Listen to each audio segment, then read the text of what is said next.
Ngayon po, tayo po ay magkakaroon ng rice distribution na yun po ang pinangako ng Ahon Mahirap. Hindi kami magbi-billboard.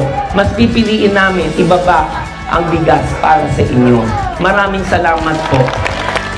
Muli nating balikan ang isa sa mga naging proyekto ng Ahon Mahirap Party List, ang Ahon Bigas Program na pinangungunahan ng ating founder at first nominee na si Wilbert Tolentino.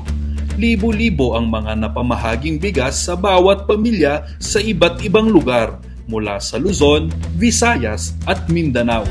Ang Ahon Mahirap Party List ay naninindigan at naninigurado na hindi lamang ito para sa mga mamamayan, para rin ito sa sektor ng mga magbubukid na ang pangunahing hanap buhay ay ang magtanim ng palay upang gawing bigas at maibenta sa merkado.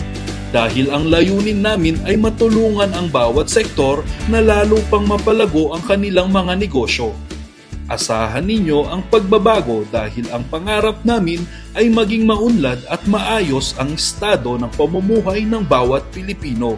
Kaya tayo ay sama-sama, tulong-tulong, yakapin ang bawat pangarap. Iboto Ahon Mahirap Party List number 49 sa balota.